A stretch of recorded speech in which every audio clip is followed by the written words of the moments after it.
Wait. Oh, there we go. Now they're turned on. Is yours on, Michael? I don't know. Hang on. Oh, yes. So we're connected. Here he is. Wow, Hello. look at you two technological whiz kids. Thanks. We work in IT now. We do. We're the it kids. We're the it crowd. I think we're connected, so when you're on, I'm on. Yeah, that's correct. Your two mics are connected. Oh my god. We synced up. We're one. We are. You complete me. It's because you haven't. Michael hasn't used his connection at Focusrite to get us a bigger. Oh no, Vish. Yeah, shout out. I think he listens. He works. What's happened? One of my clients works for that box. the red box. His company works for sells them. Oh, is it? It's like next level interfaces for like music studios. He's really like good. that. Big man, you go get a discount. He can. I do need to. Is he? So yeah, I want a 4-port version because I've only got a 2-port version. Yeah, but I kind of like being completed by Mike. It's nice that we are one. Yeah, but without me. my concern there is that if I invite someone to interview them, then I'm kind of We have to share a mic. That's fine. I don't really want you to. I'll get closer. Yeah. I've done worse. We've done worse. Yeah, granted. But also when we eventually level up to Barbell Lounge levels, unless Michael's putting in his own kit there that we're going to use, I don't know. I had thought about it. Is it? Just to save you from disrupting. Well, and also it means you could rent it out to other podcasters. The enemy, basically. You want to help the competition.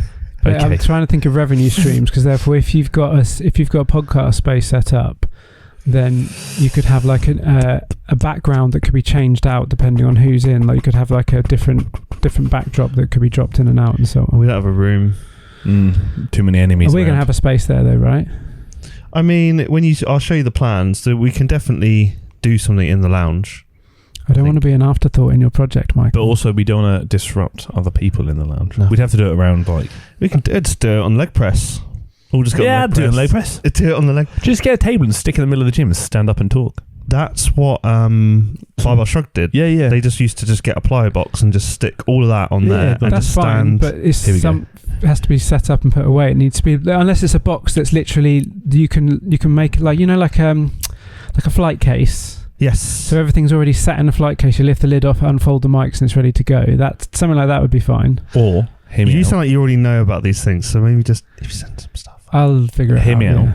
All three of us have phones. Just record it. There you go. Yeah, sorted. Fixed it. No need to pack everything away. Send each other voice notes and stick them together. Yeah, You we'll call it just the get BTEC one of those podcast. Three radio mics that connect to the top of the camera, and off you go. Oh, I got 2. Just need one more. Yeah, well, those Rode ones. I got the DJI ones. They're better. Oh yeah, of course. DJI ones are very good. They're incredible. DJI make some very good stuff. They bloody well do. I've got so they bang. They're incredible. Yeah, they make my drone and all sorts of things. Oh, they make my drone. And before we continue, actually, Who's going to prison? well, one of you maybe should do because I'm looking for a confession at this point. I've got loads. What have I done? I think it's probably you actually that needs to confess. I didn't sleep with your brother. I promise. Well, Alex would have told me probably if that had happened, but I think you're guilty of something that you might have done last time you were here.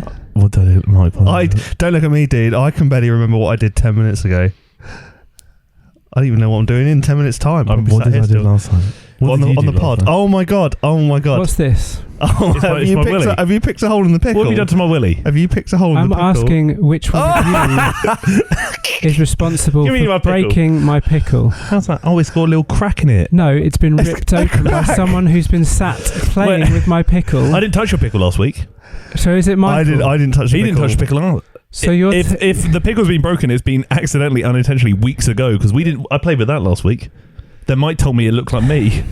That's rude. By the way. That's not funny. Don't laugh. Oh shit. So neither of you are willing to accept responsibility for my If I did do this to your pickle, I didn't do it intentionally or knowingly, and it must have happened a few weeks ago because I've played with it previously. You play with the pickle quite a lot. I had it a lot when we came in here. John, we need a bit of super glue. Fix that pickle. I need a new pickle. We need to just a bit of super glue that pickle back together. I picked up the other day and I was bereft. Maybe you're too strong. I was bereft. Maybe your grip strength. Maybe you're too aggressive with your own pickle. My pickle has been compromised. To be fair, I think at some point, you know what the forfeit should be? Well, no one's admitted it. So No. But in the bum they're in the freezer now. Well, yeah. What have you put in the freezer? So, no. Is this space docking? It's close. Oh, stop it, please. You've not put pickles in the freezer, have you? We had the discussion about pickle juice. Oh, get a life. And obviously I drank the pickle juice from that previous large pickle we had. The one that we squeezed, do you remember? But obviously I was aware that it's kind of like a useful product for activities and taking them away with you. So I looked into it, and the same company... Pickle ice cubes. Make pickle ice pops. That's fucking rancid. Get a life. So I bought what do we do with all this juice that no one wants? Let's turn it into something I bought a else. box of pickle juice ice pops. Obviously this one isn't frozen, but I mean it's got 270 milligrams of sodium in it, which would be quite useful for me on my run. In fairness, especially in the summer, that would actually be quite nice. I spent money on those. And How much did you spend on them? 0 calories. I've got a box of 24 for 20 quid. You spent 20 quid on pickle juice? Basically, yeah. Just buy some pickles. It's got 20 milligrams of calcium, 60 milligrams of potassium, so it's electrolytes going on. Electrolytes, it's electrified. You know when some people just have too much time on their hands? They're just like... I don't know, have you seen his tabs he's got open? I know, but how many of them are pickle related? It's probably all just pickle. Probably a few of them. Pickle-based content. Yeah. He's buying a new pickle on the internet. This is the pickle pod now. I like the packaging is quite cool. Yeah. Yeah, actually. Where did you get them from? Amazon. It's an American brand. I can tell. Do you want to have a look at my... Oh, this is grim. Well, I'm just thinking of really novel things to sell in the gym. And I wouldn't sell that. No, I would. I reckon people would, you know. For endurance. Yeah. You don't want to cramp. Just be like intra-workout. There's no carbs in it. My intra-workout is much cheaper than those. It's only good for your endurance athletes. Yeah, but this is for the plot. I hate them. Okay, fair enough. Pickle pod. This is... I just have one. Frame it. Your first pickle. You know, everyone like in Americans frame their first $1. Frame your first pickle. I mean, it'll be that one, won't it? It'll be in 2 halves. Busted pickle. Should we have a funeral for the pickle? We should. Should we bury it in the garden like a dog? Squirt that in the pickle crack. Freeze it. I feel like if someone was just listening to this and not watching it, they would probably be a little bit disturbed. To clarify, we don't mean a penis. We actually do mean like a spongy pickle. Okay. Just want to throw that out there. Yeah, so it's a stress. This pickle was given to me. It was a gift that was given to me. It is laying on the guilt thick. It is a they're one of those stress balls, a stress ball. But also it's quite good for grip. Grip strength. I'm going to find it on the internet. It resembles a penis. If you just it resembles a large pickle. Or a penis, just I'm just saying. Well, what your penis looks like when is up to you. When he's stressed, he likes to grip. Oh, that's actually disgusting. I love it. Look at that! I just googled it, and that's not the same thing, is it? No. Next week, Chris is going to buy one. The one in the second one. Yeah, the second one in is the one. Oh, okay. So apparently, it's stress pickle. There you go. It's a known stress pickle. It's a stress pickle.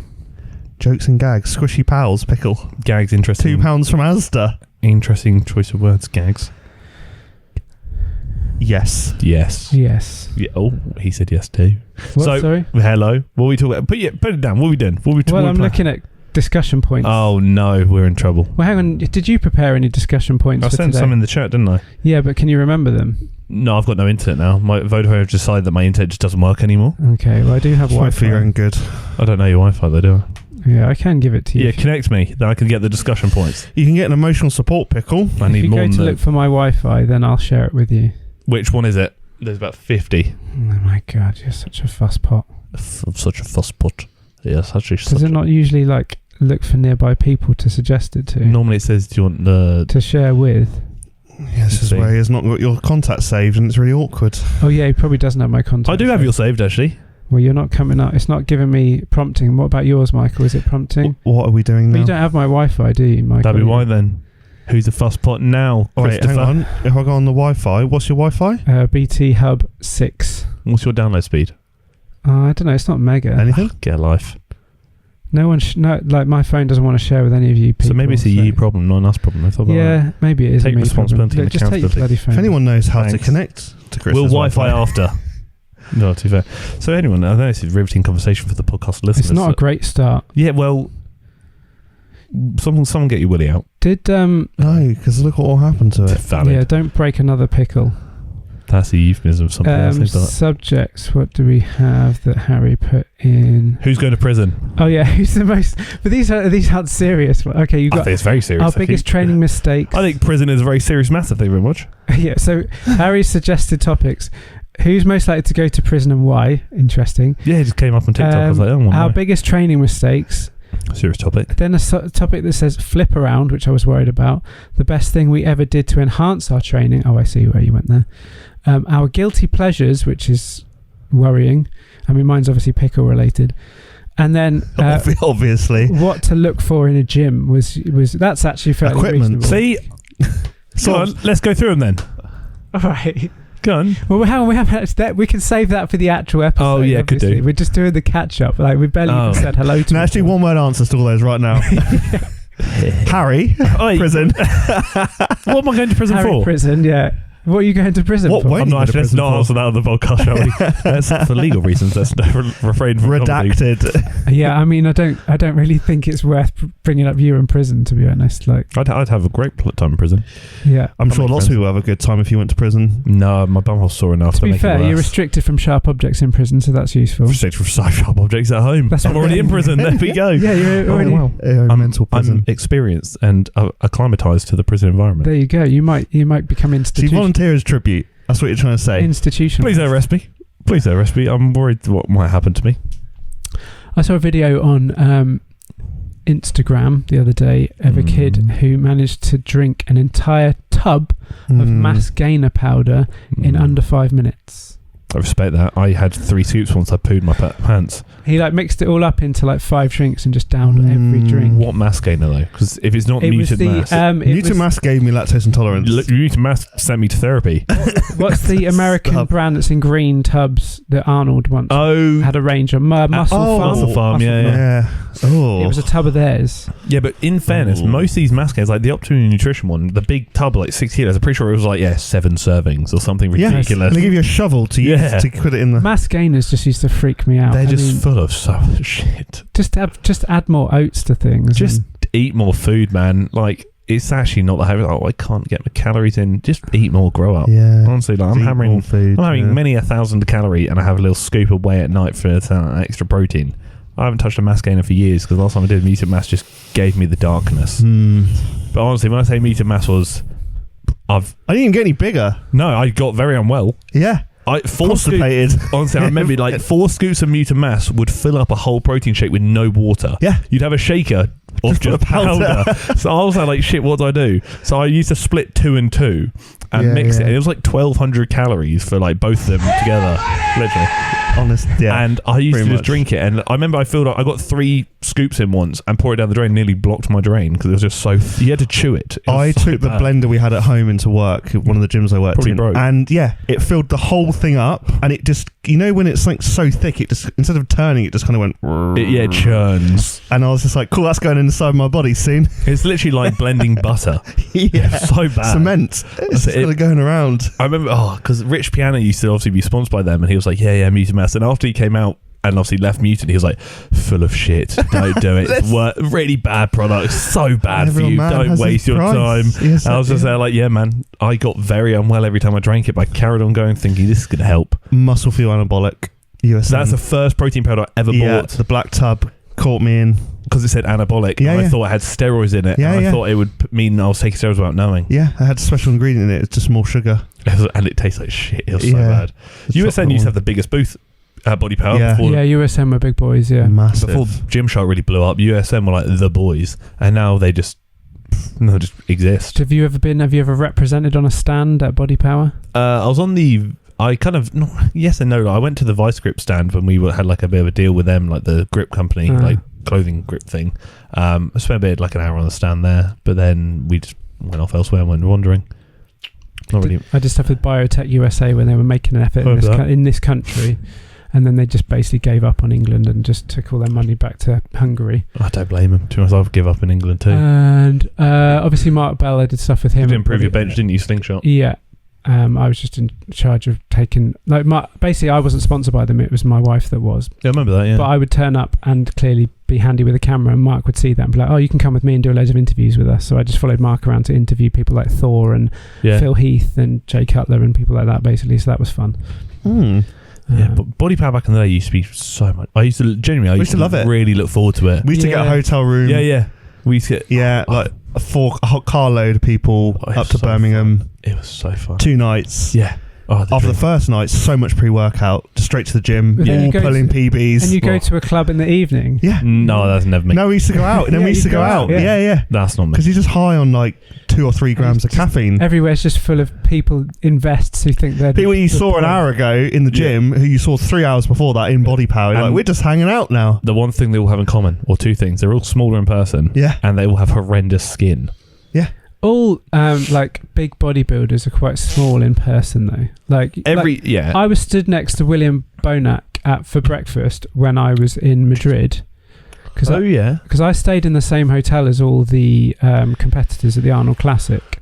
Yes. Like by accident, and went down to breakfast, and like you've got Dennis Wolf's tucking into his breakfast. In fact, I had a photo with Dennis actually, and there's a tiny little hotel gym, and I remember going down there with my friend just to have a little shitty workout. And when I say a tiny hotel gym, it was this room times 2 closet. Yeah, love that gym closet. But Dennis was stood on what were those vibrating platforms? Oh, of course he was. Grow up, Dennis. Oh, the what were they called?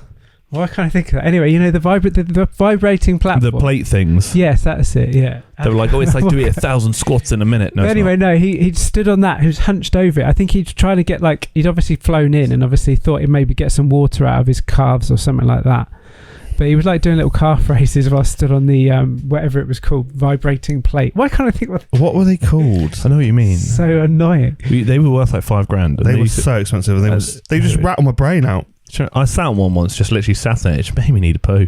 Honestly, made me feel bowel movements. Doing dips on them and stuff. Oh yeah, they used to market it like it's 1,000 squats per minute. No, it's not. Chuck 5 plates on there. Go for some reps. Grab up. Shake weight. But William Bonac, so I stood next to him at breakfast, and he's shorter than I am. But sometimes, obviously, when the shorter you are, the easier it is to get great proportions, isn't it, as a bodybuilder? It's less area to fill up, basically. But it's like the whole Arnold versus Franco. Yeah. Because obviously he was tiny, but he looked incredible. He did look good. But if he'd looked like that, but also been he'd be significantly smaller. A foot taller. Exactly. Significantly smaller. Yeah, there you go. Body power back in the day was glorious. I used to love it. I used to have the guys that would buy all the tubs of protein at full price. So you just spent £100 on that, and you go to GSN and get that for 40 quid. With the gold card. I went into Holland and Barrett today, and they are still selling like a small, like a kilo tub of ON for like £30. But then you could buy 2.2 kilos for like 45 online. Nuts. Well, like Maxi Muscle, that was the one, wasn't it? Yeah, Maxi Muscle. Maxi Muscle. I went and she sat at Fitness First in Southampton. I first saw Maxi Muscle Cyclone. Because when I was like the blue one, I remember it. Yeah. I was like 40. Well, it was before the age of 6 because my parents divorced at 6, and it must have been before the age of 5 because it's when we lived. When you're bodybuilding, Chris. It must have been. It was before the age of 5 because it's when we lived in the house I was born in. We left there when I was 5. I opened up a cupboard once and there's just loads of Maxi Muscle things, and my dad had orange flavoured protein. I'll never forget that. Orange. Yeah.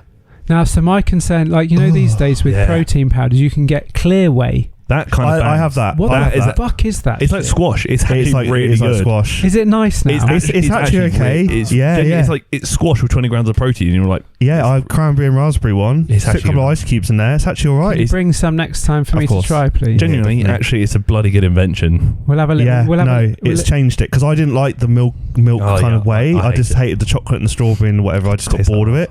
So these came out and it's like apple, bitter lemon. Yeah. There's like a mojito one. Okay, bring some of that. We'll do a little. I get some samples. Taste. Honestly, they're all right. Yeah. There's always a bit of a slightly proteiny aftertaste. It's like a filmy kind of texture afterwards, but it's still whey protein. 20 grams of protein for some squash. Yeah, pretty good. It's not bad. And I smash back squash. He does. To be fair, I don't think either of you combined have drunk as much squash as I have in my lifetime. As a Robinson's apple and blackcurrant aficionado. Oh yes, of course, yes, classic. I have drunk that exact drink since I was born, basically, and I will do several bottles a week of it. Not several bottles a week, maybe 2 bottles a week. But to the point where about 15 years ago, I noticed they had changed the flavour. They had. I bet you wrote to them. They have. And I wrote them a letter. There you go. Knew it. I can smell it. Dear Mr. Robinson. Basically, I wrote them an email. I'm very cross. And I'm like, something's happened here. You've made a change to the product. What have you done? I'm furious. Yeah. What have you done? And they eventually wrote back to me. Eventually, saying, how many letters in? later. It was 4 letters in. yeah, exactly. Every letter, a letter a day for a year. Yeah, it's like Shawshank Redemption. Day 2 of waiting for you to respond. They replied quite quickly, to be fair, and they basically said, essentially, we've made it more natural. It's got more natural ingredients now. Who needs to be natty? I don't need your natty ingredients. No. More test. I even said to him, I only have 1 bottle left of the original flavour. It's on eBay now. $4,000. It's like vintage wine. You just keep hold of Still got it downstairs. Sunny D. Do you remember when they changed Sunny D? Oh, because it was full of like cancer, basically. Yeah. Oh, I loved Kids it. Loved it. Honestly, Off the walls. Back in the day, California. I used to inject it. It was so good. Then I used to get like really bad migraines after drinking it. And then my doctor was like, yeah, something in that's not agreeing with you. I was like, it's worth it. You got diabetes now. Yeah, literally. It used to make me ill. I loved it. Oh, I could. What are you drinking right now? This is a can of Ghost Energy that I just bought for far too much money in a convenience store near you. Which one? It's near the Greggs. Oh, it's in the precinct. Yeah. Okay. Oh, right on the corner. Green signage. Oh God knows. They got everything in there. They got loads of like American candy and stuff in there as well. I bet they were like £50 on the a corner. pint. Yeah. So right on the corner. Green signage. Of the precinct? Yeah, like if you're going to walk back towards the car park past, is it Lidl? Yes. Yes. Oh, so it's in the alley. It's on the corner. Yeah. Okay. Oh, is it the one that's like sells fruit and veg and stuff as well? Yeah. Oh, that's quite new. That. Okay, cool. So they've leveled up, have they? One of these, yeah. Shit. £4. What flavour is it? Blue. Oh, lovely bit of blue. Blue raspberry, whatever one of those. Do love blue. One of those is. It's a distinct taste. You know what it is, but you can't quite describe it. Blue WKD. Yeah, actually. Sour Patch Kids, though. They've also got a Warheads one. Oh, yeah. It's like good stuff. It's a nice can. We'll let you know how I feel in about half an hour when I finish it. Nice can. I'll see what the state of my toilet is when you leave. Caffeine's in it, actually. I had that thing the other day where you're in the supermarket or just somewhere else and you see someone that you recognise from the gym, but you don't talk to them when you're at the gym. Oh, yeah. However, if you see them out... Oh, it's weird, isn't it? You have to nod. Who was it? I can't... He doesn't know. He just knows him from the gym. Guy or girl? It was a guy. Big? Yes, moderately. Weak. But anyway, but we all have that thing where you've never spoken to them at the gym, but it's like, yeah, we know each other. Give them the nod, walk on. Isn't it like, do you ever see your teachers outside of school? You just see them wandering around and you're like... not anymore. Well, that was like 20 years ago. Hang on a minute. Back in the day, like 2 years ago, my friend matched with our old teacher on Hinge. For the plot. And then she was like, you don't remember. He was like, you don't remember me, do you? She was like, no. She's like, oh, you used to teach me. And she was like, unmatch. She's blocked. Yeah, literally. That's the end of the story. There's no teacher in their right mind would want to go. I don't know. Have you seen the news in America? The news gets a bit spicy. I was going to say, you get all these students that are like, getting off with their teachers and their teachers get arrested. Yeah, I mean, it does happen, but ultimately it's self-respecting people on dating platforms probably aren't hunting out their students. I'm not going to lie, I don't know what school these kids are going to, because back in the day, the only teacher that showed any interest in me was a 70-year-old man who used to watch me in the shower.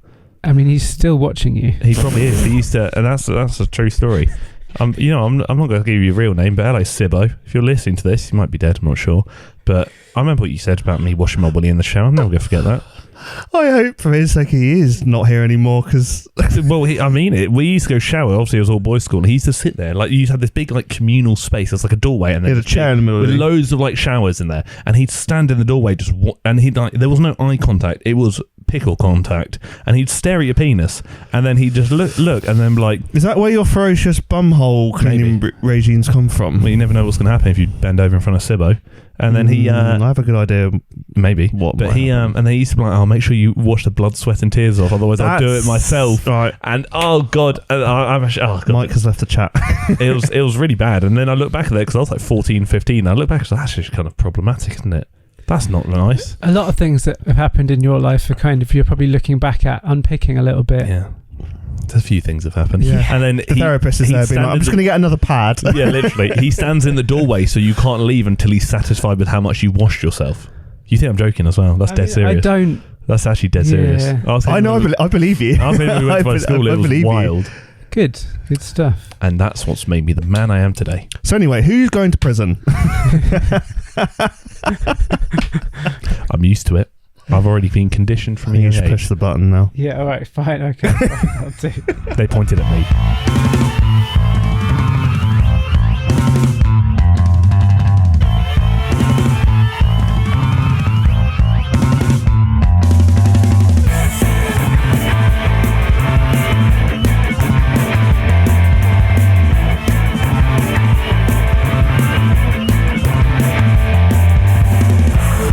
Right, we're into the big numbers now, guys. It's episode 26. Yes. Feeling good. What a landmark number that is. I don't know why. It's not really, but here we are. So welcome back to another episode of Pump Fiction with me, Christy Fellows, Harry Moore and Michael Carter. Hi. It's always a pleasure. I mean, it's usually a bit strange, but we're not going to break tradition from that at this stage. We've gone a little bit too far to go back. Now we've kind of opened the box somewhat. Yeah. But yeah, how are we, chaps? Yeah, Mike, you right? Yeah, good. Caffeinated. You are. I mean, your dependence on energy drinks is concerning. You know what? I actually don't really drink that many outside this podcast now. It's just mainly just to get the figure. You really need to hype yourself up just to get through these episodes. I do now for my old age. Could be. This has got alpha GPC in it. Could be drugs. What the fuck is alpha GPC? It says alpha, so it must be good. It's to help with executive function of the brain. Executive function. I don't have any of that. Well, maybe you need some of this. Yeah, maybe that'll fix my BPD. That would. They get cured it. Maybe, or maybe take it the other way. He needs therapy.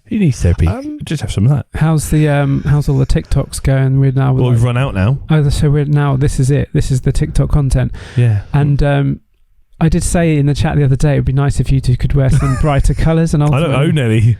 You've both got the black again. I do actually own, and I did think about this when I was in the car, and I still didn't do anything about it. Because I was looking at the YouTube cover shots, because obviously now on YouTube we just take a nice pic from each episode, because admin-wise that's a lot easier. We'll do it at the end as well, because it means I can find it easier. Yeah, that we'll do that at the end. Nice. But I noticed that like 90% of our episodes are just you two in black t-shirts. It's the uniform. And me in a vest of some sort, which today I've obviously broken free But remember, going to TikTok, you don't lift. Oh, I agree. That's so funny. I run now. I barely live. Every now and then, someone comments on a TikTok of Chris in a TikTok saying, "Why is this small boy saying this? This boy doesn't even look like he can bench a plate." And I'm just so obviously I pipe up. I reply to all of them. Plate of pickles. I said, "Do you even lift? How much do you?" Are bench? you defending me? Most of them is just me simply replying 1v1 me on Rust. What's your KD? I saw that. Yeah. Someone then replies, "What does KD mean?" I said, "Enough said." If you have to ask that question, get out. Then what does KD mean? Kill death ratio. Oh, not on COD in real life. Remember that. Be careful. Next time you comment, see what happens. Do you think I won't find your address? I will. I mean, I used to bench 2 plates, but now I don't bench anymore. No, you bench 3. Who are you? You could go with it. Okay, what's that? No, you bench 3. Oh yeah, I used to bench 2. Now I bench 3. Yeah, he used to bench 2 on one side, 1 on the other. He used to bench 2, then he hit puberty. Now he benches 3. You wait till he hits that steady decline. 5. Once I get to my 40th birthday and treat myself with testosterone, then we'll see what happens, I suppose. First jab on camera.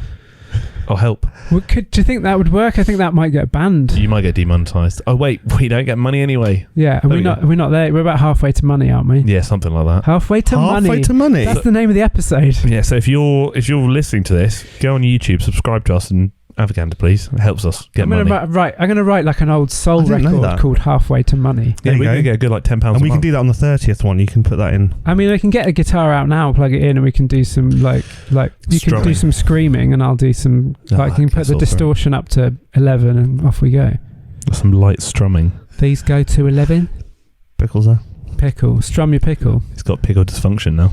Yeah, I've got a defected pickle because of one of you two. A pill won't save that.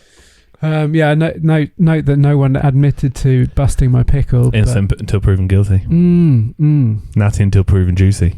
Good stuff. There is a glint of suspicion hovering over Harry's. There's always suspicion. This is what will land you in prison ultimately for breaking another man's pickle. I'll just laugh. If someone says to me, "Harry, did you kill that person?" I'm like, "No." Just to see what happens, and they're like, "You did." If I actually did. What do you think I did?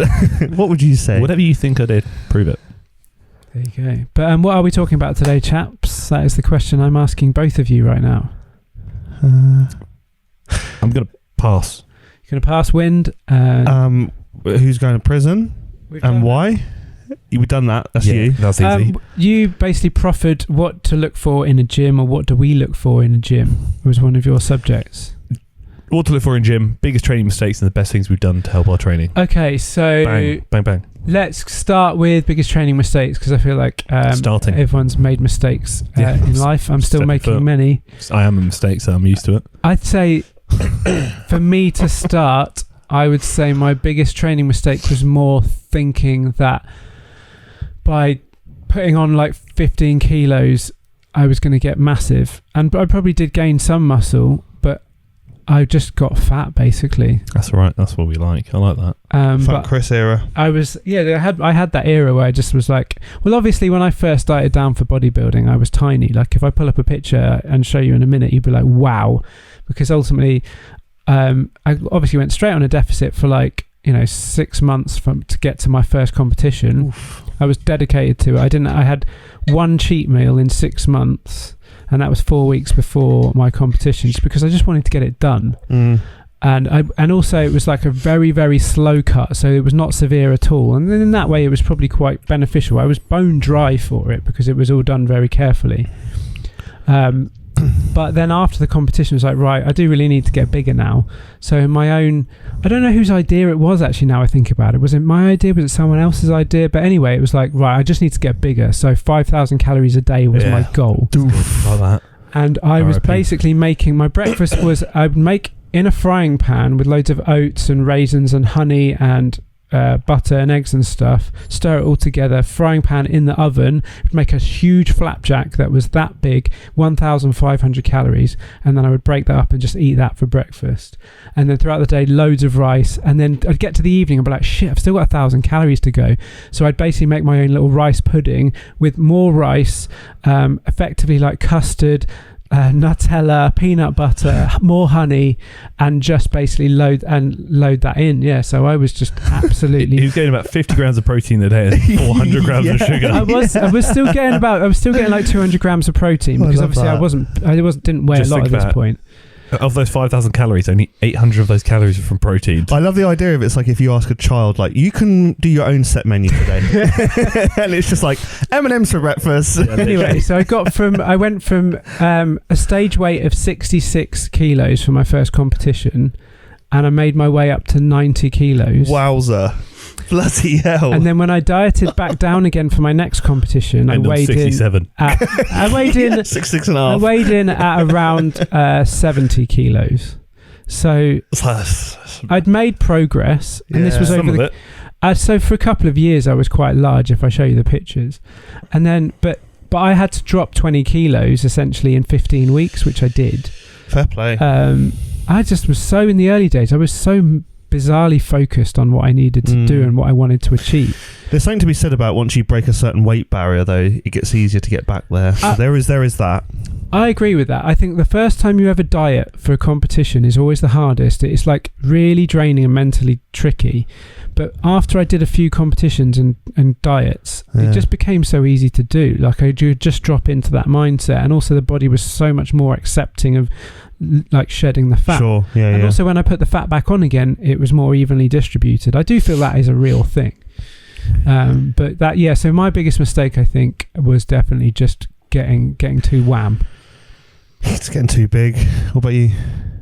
Shit, I don't really know. I think my biggest mistake was not really understanding what I was doing. I used to go in and bench press every session, but I'll do. And then just call it there. That was pretty much my training. I didn't train back for ages, didn't train legs properly for ages. I don't know. I think most of my mistakes from training results, actually what it was, the biggest thing was just not eating. So for the first few years of my training, I did not track any food. I just ate. And when I was probably on about 1,800 calories a day. Like I'd have maybe a bit of cereal for breakfast, a sandwich, and what was your thought process? I never had a big appetite, so I was like, I could just train. And then I realised I didn't get any bigger really. I was like, I'm not really growing. Then I started eating and suddenly packed on about 20 something kilos. It amazes me the amount of people that want to gain muscle or get big, and they're skinny, and they're like, I've trained really hard, I just don't know what I'm doing wrong. I didn't even train hard. I just didn't know what to do. There was so much crap information out there back then.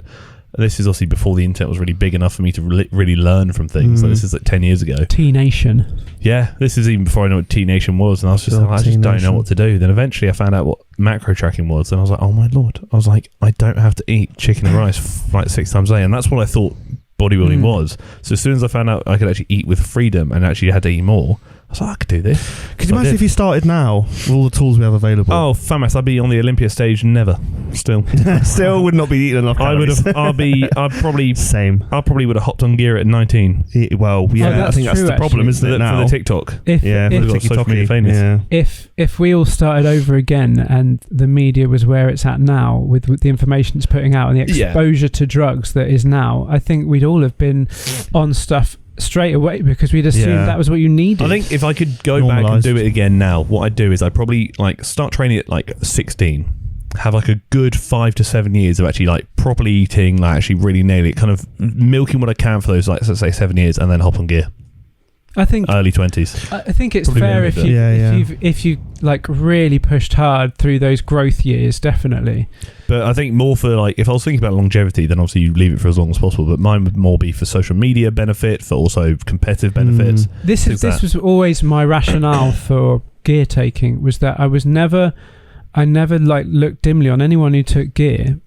Unless there was no real good reason for it. It's like a the risk, people who competed, like some of my friends that competed at a high level and they were making money out of their competitions, why would you not? Or they were sponsored, or they it's were a job, isn't it? It became their job, right? So the minute you qualify for Olympia, let's say you qualify for Olympia naturally, which Ryan did, which I think is ridiculous. The minute he did, he was like, well, it's not a level play. I'm going to go, what's the point of me doing Olympia like this? Yeah. Well, that's the thing. I think, obviously, I always say, like, obviously, drug use, do what's best for you. It's typically, I would say, try and leave it for as long as possible. And if you're a youngster, let's say teenager or early 20s, probably you haven't developed enough really to consider it, unless you do want to push the competitive scene. Like Sam Sulek, for example, he's obviously hopped on very young, but he's actually probably going to do quite well in competitions. And that's his life. And probably accepted the risks. But for most people, you don't care enough about stepping on stage to take gear and really negatively impact your future life as a 20-year-old.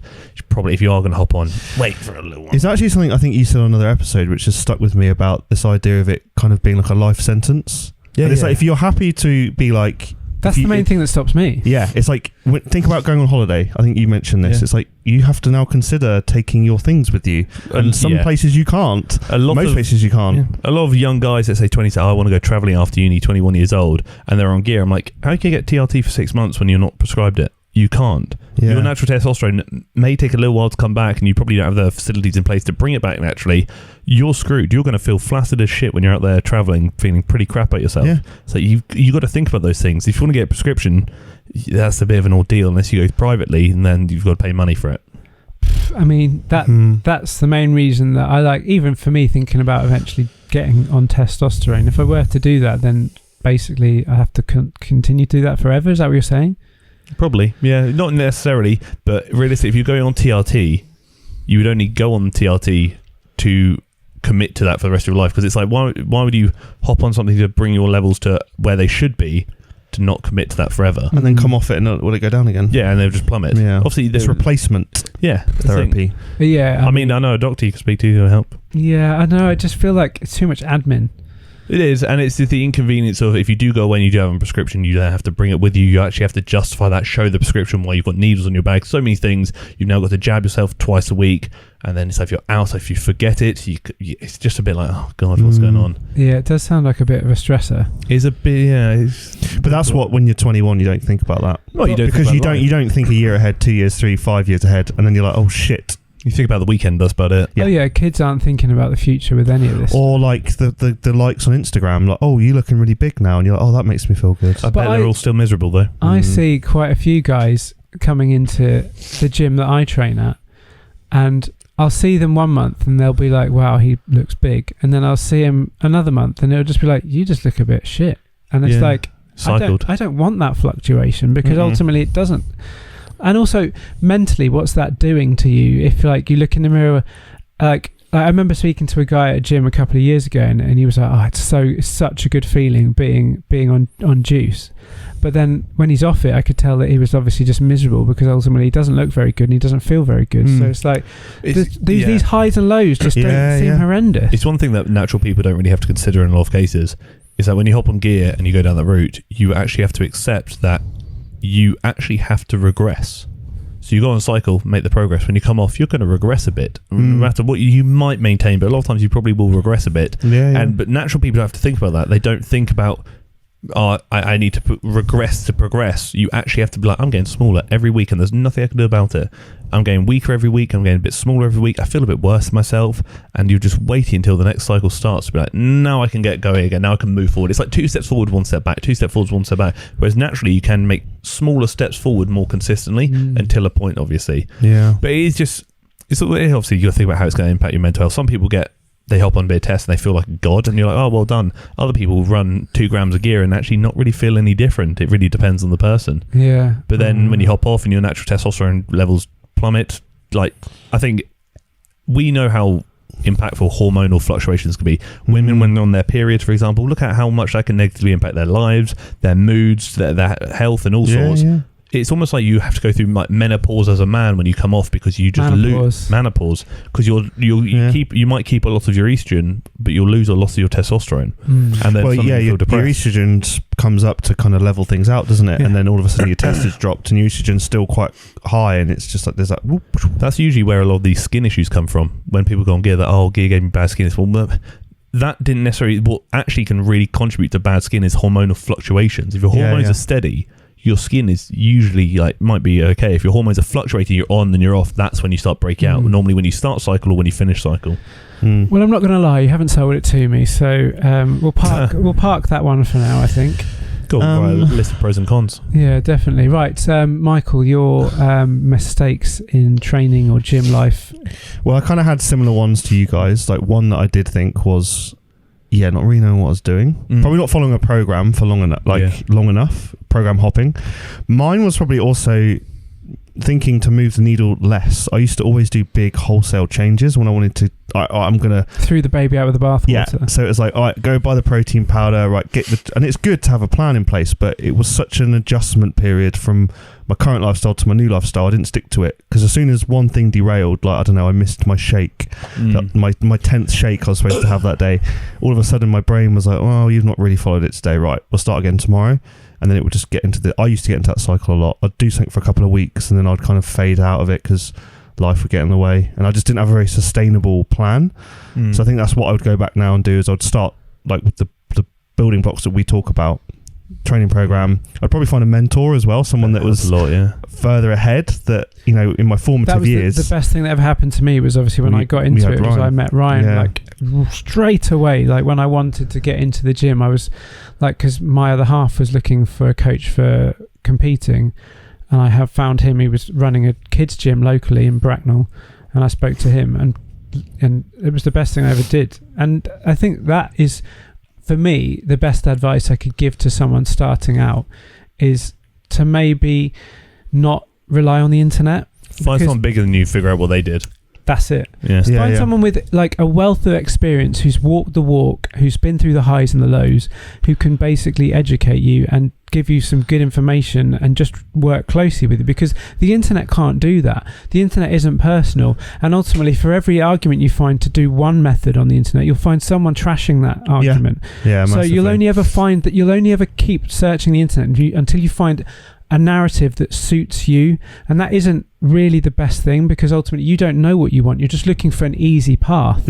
If you're using the internet to find information, to find what you want, you won't stop until you find the easiest option, or something that you think suits you. Path of least resistance. Correct. So therefore, get someone to do it for you. Like, I know I harp on about it a lot, but when I got into running, when I decided I was going to run a marathon, I was like, right, I've got as far as I have. I did a 10K quite well on my own. A marathon is a serious thing. And if I leave it to me to figure this out, I'm going to overthink everything, and I'm just going to be second guessing myself all the time. And also, there are going to be days when I don't want to do it. So therefore, add all that together, you need a coach to make you do the things on the days you don't want to do, and to also take away the thought process, take away all the unknowns, and just guide you through it. I agree. Which actually leads into what have we done that's helped the most. There you go. Well, that's mine, is basically always looking for professional advice and always never being that person who thinks they know better because they've read a few articles. You must have had tons of clients who've come to you and said, I read this thing. Maybe I should be doing that. Yeah, no, you should be doing what I tell you to do. I see lots of coaches like that as well. Really? Yeah, they suffer from that kind of, I know I've got the qualification. So yeah, you probably do know, well, you used to know more than the average person, but I'd actually say nowadays, the average PT qualification, the level 3, is such basic knowledge. There's probably more general pop people that probably know more than the average PT now. Yeah, I'd agree. I would agree, actually. Especially if you don't go continue development like Harry and I have done over the years. We've spent money. I'm not a qualified PT, but I'd hazard a guess that I know more than a lot of qualified PTs. If you put yourself next to 100 of the average PTs in this country, you'd probably better stand out in that. But just because you don't have a piece of paper, yeah. But mind you could coach online. You could. Yeah, I thought about it, but equally, I just don't have the fucking time. No, so. Another project. Yeah, I love doing things. I love helping people who want to be helped. The amount of advice I gave to friends over the years that just. The ask hole is the type of person that basically asks you a ton of questions and does nothing with it. They like the idea of getting in shape. It's enough for them. But then when you break it down for them and they say, "Oh, so I have to not drink as much at weekends." So what do I do for this? Yeah. Well, how do I get rid of the fat here? So, okay, a bit of a tricky one. I think it's one of those things of. I think one of the things that can help a lot of people is take pride in whatever you do. If you're going to do something, you're going to invest 5 days into the gym. Do it properly. If you're going to do something, do it properly, or don't bother do it at all. In the sense that if you're going to invest that time anyway, get the most out of it, whatever that may be for your mental health, your physical health. Just take pride in whatever you're doing and just become the best version of yourself in that capacity. If you're going to become a runner, just be the best runner you can be. If you're going to be a dad, be the best dad you can be. I think same with training. If you're going to get into training and it's really enhanced your life, it's something you want to take seriously, be the best trainee that you can be. Yeah, show up for yourself. Yeah, essentially, I think it's one of those things, like I've said so many times before, it's one of the few aspects of your life in which you can directly control the progress you make, and you are responsible for that. Obviously, you've got health considerations, things like that, but let's assume you're healthy, you're well.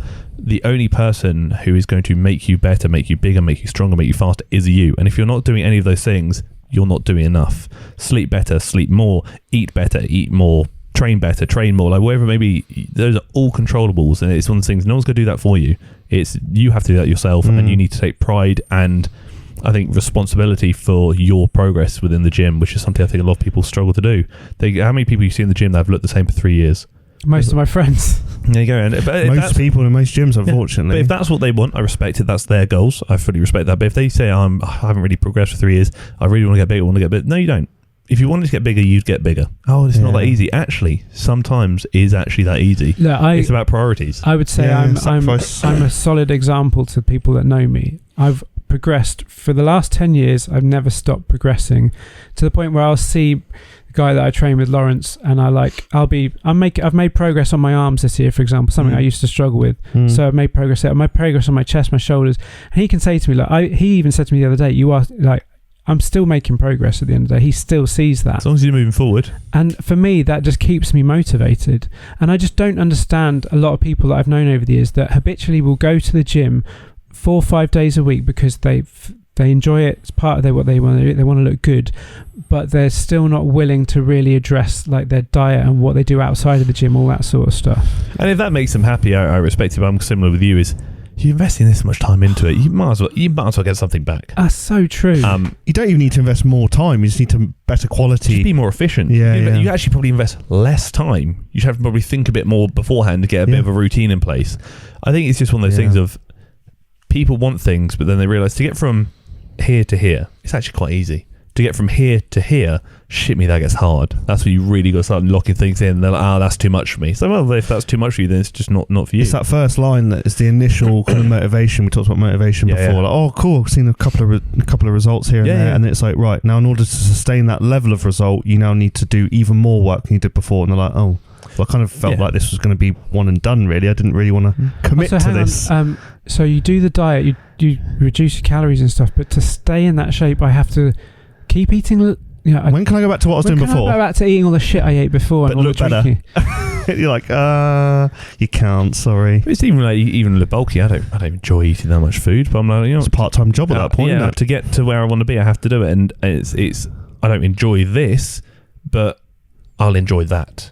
And to get that, I have to do this. The process you can get on board with because it's to where you want to go. I think that's led back to what we talked about before. If you don't really know where you're going, you won't really like the process. Yeah, if I say drive, drive, you say where? If I say get to Manchester, you'll figure out a way to get there. Yeah. Do you mean you need to know where you're going to figure out how to get there?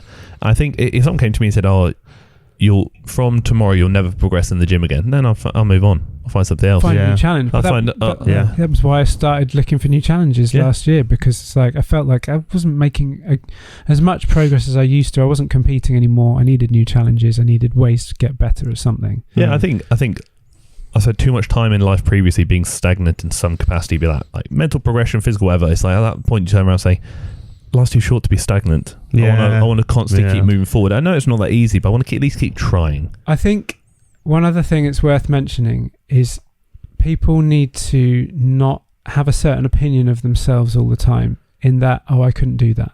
It's like the other day, I do get friends asking me about running, because obviously I talk about it a bit on my socials now.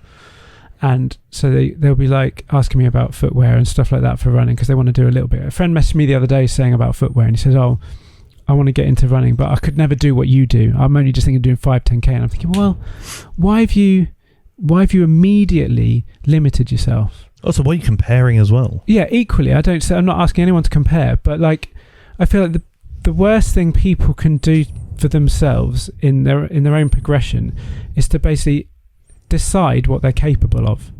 Because the minute you do that, you've put yourself in a box.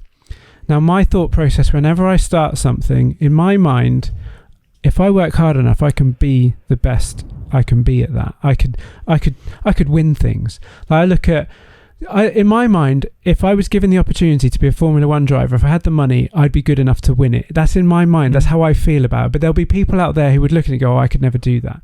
And I just feel like the biggest mistake people make is underestimating themselves. I think it's one thing, instead of saying I could never do that, why not say I don't want to do that? I could, that's fine, but I don't want to. Yeah, but I feel like people will not give 100% to something because they feel like they're not capable of it. I just think more people need to believe in themselves. Yeah, that's self-preservation of the ego. And that becomes a self-fulfilling prophecy. I couldn't do a marathon because actually that seems really hard and I don't want to think about myself failing, so I'll do 5k. That feels nice. If it was easy, everyone would do it. Yeah. As you said before, the only person who can control what you're capable of achieving is yourself.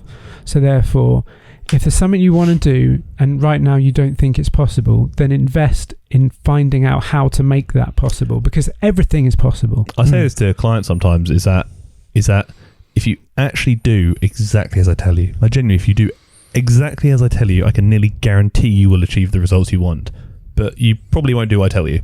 I can't make you. I can only guide you. I can't force you. That's where your accountability comes in. But if I say, here's what you're going to do this to a T, there is no way you would not achieve a good result.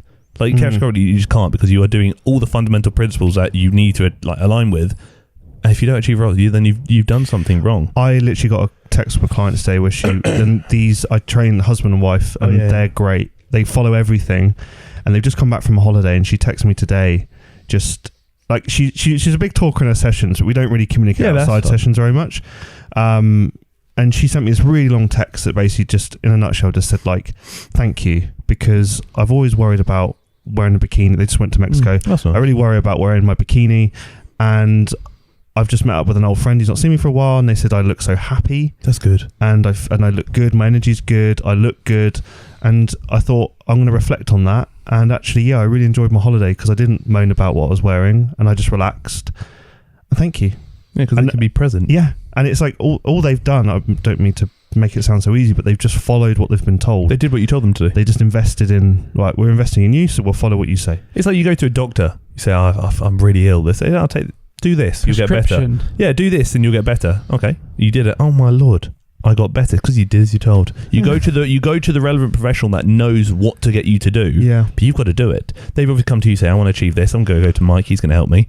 You said, do this and you will get there. They did this and they got there. You've given them the tools. They've actually just supplied them. Yeah.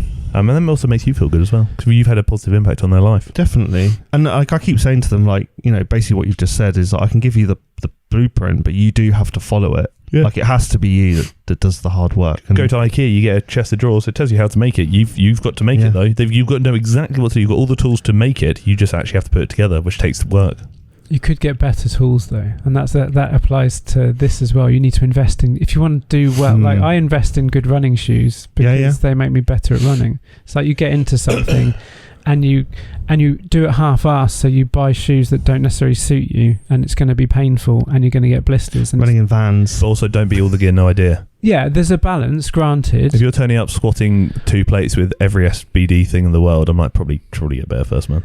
Yeah, granted, but equally, like, be willing to invest a little bit to do better at things. It's like anything. It's like photography. Like, anyone can take a good photo, yes. So you can do it you can be a good photographer on an iPhone. Don't get me wrong. Oh yeah, 100%. But if you want to make a profession out of it, then you're going to have to invest a little bit in that to get get a return. I think with training, like bodybuilding, is one of the few sports where you actually don't need to invest a lot of things into equipment. No. Like my wrist wraps cost like 18 quid. I've had them for like 5 years. My wrist straps I bought 7 years ago on Amazon.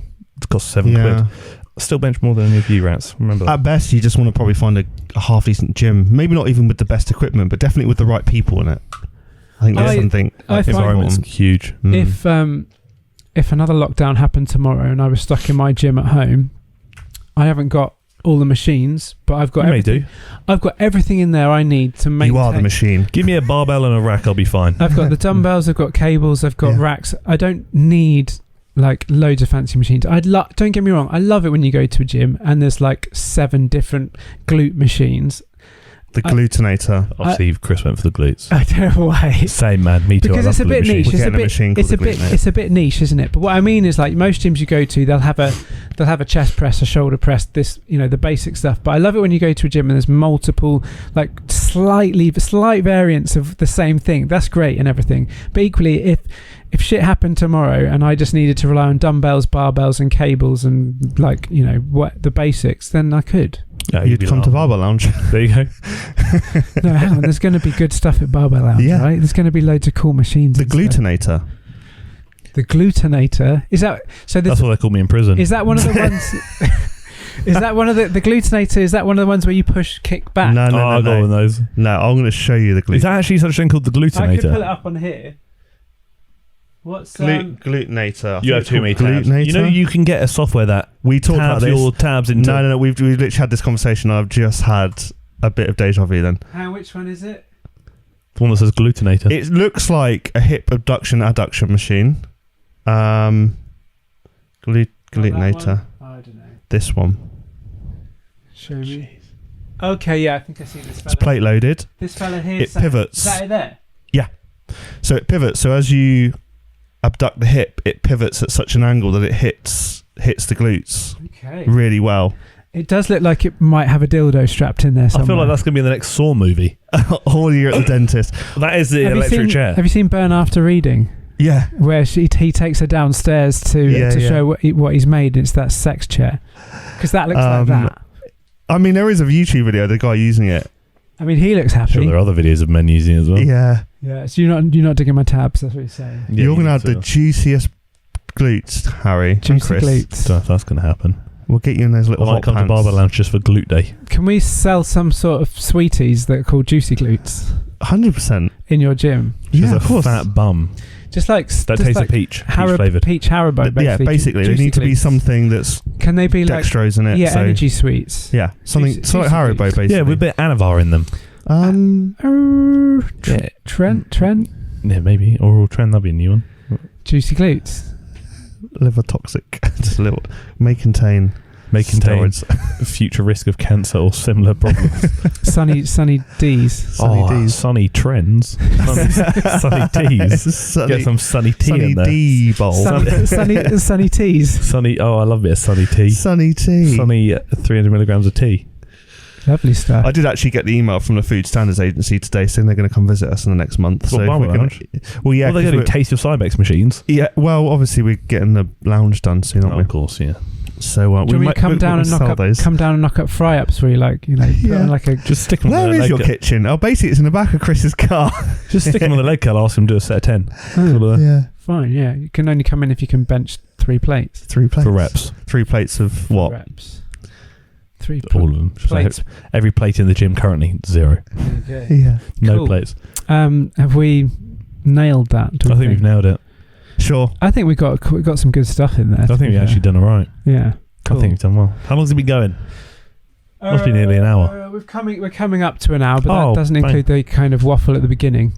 Did anyone notice? I don't know. I read an article the other day saying that F45 is like in the toilet. Anyone surprised by that? Oh, not really. I knew it was a trend. I mean, if it gets you moving, I respect it. If it makes you happy, do it. But I'm just saying. What was so special? It was 45-minute workouts, basically. I saw like circuits. It was it was kind of like CrossFit without all the fit and the cross, without all the gymnastics and all the high Olympic lifting stuff. It's like a fit body boot camp type situation. Like Barry's boot camp. Kind of. Although Barry's is built on like a whole system of like a cardio element, some kind of HIIT element, I think, and like some kind of combat or like weights or something. Is Barry's boot camp in this country now? There's a few in London. The studios look amazing. Like you go into it is like going into an actual like hour experience. It's choreographed fitness. It's really cool. I mean, to get you fit and strong and get you to your goals, probably not so much, but in terms of actually going to have a good time with your friends, which in London, you're making it sound like an escape room. It kind of is a little bit. Could be. You got to finish the workout to get out. They won't let you out. Click. You're not leaving. There's a thing in Twyford that's like that they've advertised as like a gym. It's a 20-minute gym where you go in your work uniform and you don't have to wear. Fuck off. And it's they promise you an effective workout with no sweating. So you go in. Is that like the what's his name, Tim Robbins guy who had that machine that you pushed against for 10 seconds?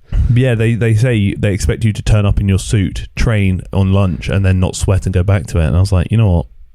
I wonder who the target demographic is. They're probably. To be fair, I see quite a lot of kids in the gym these days. Oh my god, is that it? That looks like it. Yeah. I see quite a lot of kids these days that don't sweat when they train, which does concern me. I sweat before I train.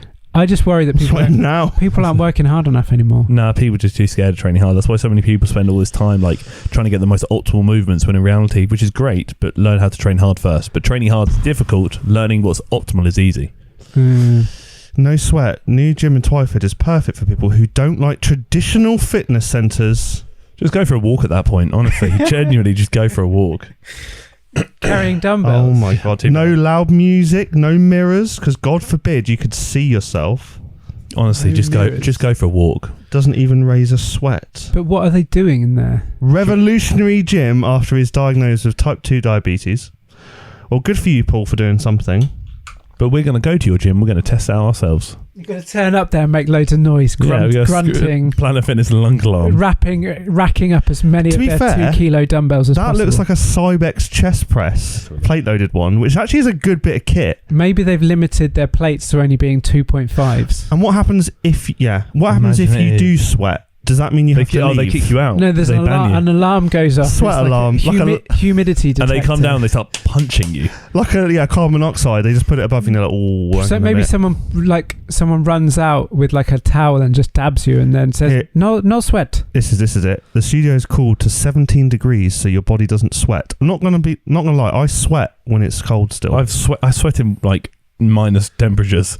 When we take this show to the Arctic, we'll show them that we sweat. You'll see my pits they'll be dripping. They'll just be steam coming off them. I'm heavy. You're the reason why the polar ice caps are melting. Probably. I am global warming. I'm getting heavy. Honestly, I am global warming. Global warming. Honestly. The one bit that I do support is the idea of going to the gym for 20 minutes and actually getting people in the gym. But it's this idea of it's almost like you need to progress from it, though. I think it's really good for. You have to be really deconditioned. I reckon it's also going to be really good for like the older market, like 65 plus, which actually is the second biggest growing market after like the under 25s, whatever it is. I reckon next gym we open them is you must have a bus pass to over join. 60s gym. Bingo, and then in the interlude you do like. Bodyweight squats or something on the chair and jab yourself. So old people's homes are like spreading like wildfire these days. Old people are as well. It's true. We just go into business of installing gyms in old people's homes. I mean, barbell lounges in every old people's home in the country. That's money, mate. We have to change it to make it a bit more friendly. Barbara's Lounge. I mean, Barbell might be a bit intimidating. Barbell lounge. Loads of tea and biscuits and the floral kind of furniture. Yeah. And that weird clock that everyone seems to have. Oh, yeah, like a grandfather clock in the middle of the gym. Next to every machine is like a rack for your walking stick. Yeah. There's legit. And a complaint form, so when you get angry at something, you can Yeah. I just think there's... And like how to use an iPad, like, you know, do that. kind of... Yeah, they've got typewriters. Right. Or machines that you could... Are there like disability-based machines, like people in wheelchairs, right? I know that most of the brands do have like an accessibility range. I know Technogym do one where it's like the seat can come out and you can actually just get a chair in there. Oh, that's really good. I like that. That makes so much sense to me Good because market. I feel like there isn't enough gyms with disability in mind. I mean, I think I agree. It's a system. It's quite. You have to think about it because obviously, the old gym, as I call it, we had a guy that would come in. Then you had to consider the fact that obviously, if he's pressing, you need to fix the chair down and stuff. So we found quite novel ways to kind of like anchor the chair in place, because if you're trying to push against something and the chair kind of flies back, then you're not really like, challenge. How far can you go? Yeah. So with a slingshot. Shout out Neil. Yeah, he was cool. I just think there needs to be more development in that. Maybe that's where we're going to make our millions. I'm just saying, guys. So if you're listening to this and you take our idea, we will fight you. Trust me, we will. We're not violent men, but Barbara's Lounge will batter you. I've had a few ideas over my lifespan that I've thought of and just never brought to life, and then someone else did it and made loads of money out of it. Joyce, you stop doing that. Amazon. Yeah, not even Amazon, didn't he? It wasn't Amazon, no. Google created it. Yeah. Pornhub started it. There's a phone that has no wires. Anyway, won't go into that. And it has, wait for it, camera phone. Surely not. Shit, the first ever camera phones. No one will ever want to take pictures on their phones. Why would someone probably do that? said that? Why do you get a camera for that? Yeah. Why you take pictures on your telephone? You call someone. Yeah. You just get a camera if you want to take pictures. Then someone made a camera phone. No, it's not going to buy, is it? No. Oh my lord. Then like, hey, you want to listen to music on the phone? Just get DVD player, get a radio. You got a Walkman? Yeah, got a Walkman, got my phone. I've got my mini disc, it's fine. Yeah, it's right. I've just got my Sony Ericsson. Then when they bring out a Bluetooth on telephone, the days where like if you moved wrong and it would skip. Oh, just your CD. Yeah, and it's like, oh fuck. You make a little remix, just bang your leg a few times. Yeah. You have the jog-proof CD players. A lot. You do realise like 80% of our listeners won't have a effing clue what we're talking about. I don't have a clue what we're talking about. I saw a picture the other day as there was a CD player, Walkman one, like in a museum. I've seen that. I saw that picture. As like from the Neanderthal era. Like retro I had a electronics. Really nice Sony one actually. Yeah, same. I had a grey Sony one. I used to listen to, wait for it, the Scissor Sisters. Yeah. Remember that album with Mary on it? Mary! That one. I used to listen to that on the way, year 5. I was on my way to Upton Court or something. Oh, which is brilliant. Like, I did that. Yeah, you did that as well. Yeah. And I was listening to that, banging it loud, blasting tunes really loud, thinking, God, I'm fucking hard. You I was are like, so hard. People looking at me right now, and there's me just listening. There's me listening to Scissor Sisters, Mary, on repeat. And then I see the teacher, Miss Skinner. I remember her. She come near me now, headbutt. And then she look at me, like, oh, I wonder what he's listening to. Yeah, shut your mouth. Too hard. Probably something angry and angsty, and you're just like, yeah, literally, I'm blasting Scissor Sisters. Honestly, I remember Akon, Smack That. Remember they got that CD for Christmas once. My brother played that out loud. You know the first Britney Spears album? My brother went through like 3 months where that is all he listened to. I still do only listen to that. What's going on? 3 months. Yeah, sure. Did you have a cassette player? Yeah, of course I did. Oh, good. I'm just checking that you're old enough to have had a cassette player. Back in the day, I was still slapping that VHSs and shot that video. I watched a Star Wars trilogy. Everyone's like, oh, look at Star Wars I watch on Netflix. I used to watch on video. Having to set the video player up to record something, because obviously wrestling would always be on. Oh, Saturday morning SmackDown. Well, I used to like Monday Night Raw. Oh, yeah. I had to go to bed before it was on. It was usually on Friday nights. Raw was on Sky. I remember when I was like 16. I'll never forget this. Yeah. And it was on 10 till 12. It's a bit late. My father would usually cycle to the pub. Cycle some tests. And then... at the pub. With the boys. Barbara's Lounge. And he always would come back at the same time. So... wrestling would finish at 12, and then I'd get 10-minute free view on the adult channels. Nice. 906 Babe Station. Respect it. Yeah. No, it wasn't Babe Station. Me neither, man. This was the actual adult channel. Oh, yeah. That had like dodgy, like where guys would go around people's houses and stuff. Oh, yeah, that's what I was on about as well. Don't worry about it. the adult channel or whatever it was called. I don't know. You get 10 minutes of that, and then I'd know when he was getting in because the garage door. I'd hear the creaking garage door. It was like shut everything off. Bolt upstairs. I'd already bolted myself. It was fine. Job done. That's why he's the Minuteman. He knows what he's doing. He does. 10 minutes was all you needed. I mean, that was more than enough when you were 16. Let's be honest. Honestly, back in the day, I used to get the boys round for a bit of WrestleMania. I thought it was going to be something else. It was going to be on the vein of the 2005 SummerSlam. Oh yes, I remember that because I had all of the pay-per-views on DVD, all of them. I remember 2002 Survivor Series first cage match. Remember that well. Elimination Chamber. Don't find me. I know all of it. But I remember I had all of them apart from 2005 SummerSlam. Do you know why I didn't have it? Because the front cover was a woman in a bikini. I had to ask my mum for permission. She said no. So, Mum, you're not listening to this. Never forgave you for that. That's why I'm in therapy. Remember that. Your fault. So I'll never get over that. I feel like we need to watch that. I've never seen it. It's from the era in which I watched wrestling. I was watching the 90 probably 98 before when it was WWF. That was when it was so good though. That's when it was WWF. That was when I was watching Ridiculous storylines. They just a guy who used to PT at my old gym was WWE.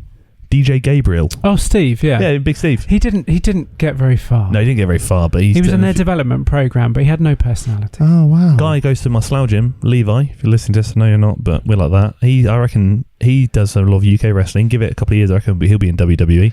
Build like a shit house. 25 years old or something. I'm like, maybe we should go see some like proper amateur wrestling. I'll be there. That'd be so much fun. You know where it's literally like 3 lines of chairs, and when you scream in abuse, the guy can hear you because he's literally stood there, and you're like, "You're shit." Thing is, they're going to see him and be like, "Your mum's a snag." They're going to start the signs, just like hate you, shagged your dad. We'll take the Pump Fiction sign down and just wave. Yeah, just wave it around. I remember. Okay, I don't know if you remember this. Oh, you probably won't because I can see the image in my head. But all the wrestling like SmackDown, all of them, there was always a guy in like the 3rd row from the front that dressed a bit like John Cena that always had the same sign. And I remember this went viral like Lad Barbie years ago, where it's just, who is this guy and why is he at all of the events? Who was your favourite wrestler? Rey Mysterio initially. And then that's a bit of a rogue choice. He was my favourite. He's my first favourite. Then John Cena came along. Then they renamed the FU to the AA. So I didn't really watch in the John Cena days. I was Stone Cold, The Rock. Oh, yeah. Stone Cold and The Rock era. Back when Triple H and Shawn Michaels were kind of doing their D-Generation I like D-Generation X. I like Triple H. Generation X, yeah. X-Pac. I remember when Batista came on the scene. Mr. Ass. Yeah. Billy Gunn. Hot Chocolate. Road Dogg. Mark Henry. Yes, he was powerlifter, wasn't he? He was strongman. He was a strongman competitor. Yeah, and he had another little smaller Kurt Angle. Oh, Kurt Angle. Didn't Kurt Angle kill his... No, that was Chris Benoit. Chris Benoit. Remember that song? Yeah. I remember that well. That Chris Jericho was one of my favourite because I like the ones that was the old Walls of Jericho. Yeah, it's a special move. I used to like the ones that would kind of always have a bit of a heel arc to them. They'd be really good, and then they'd turn into a massive arsehole, and I was like, I really love that. That is literally Eddie Guerrero. That is Eddie Guerrero. The Rey Mysterio, Eddie Guerrero, he's dead, yeah. That era with Chavo, and then Eddie turned into a heel. And obviously at this time I still think it's real. I was like, how could you, Eddie? You arsehole. And then they I'll never forget when The Rock just turned heel for that short period of time. That was very bad. But then Eddie died, and that was really sad. There's a tribute on YouTube which I'll never forget. It used to be it's really sad. I know, but my Bebo homepage video was 3 Doors Down Here Without You Eddie Guerrero tribute. Love it. I still have it saved on my YouTube, and I watch it every now and then with my friend, and it makes me cry every time. Oh, I'm not surprised. And then we had a few people die, didn't we? Obviously Chris Benoit murdered his family. And you had Bret, the guy who came in on the wire. Owen Hart. Yeah. He landed on the turnbuckle, man. Yeah, that was raw. Imagine being in the audience for that. Yeah. I used to be they thought it was all part of it. Yeah, but he actually died. Yeah. So bad. I remember when Mick Foley got thrown off the cage and landed on I think he broke his spine or something. Yeah, that was all just like... It just went wrong. Yeah, The Undertaker was like...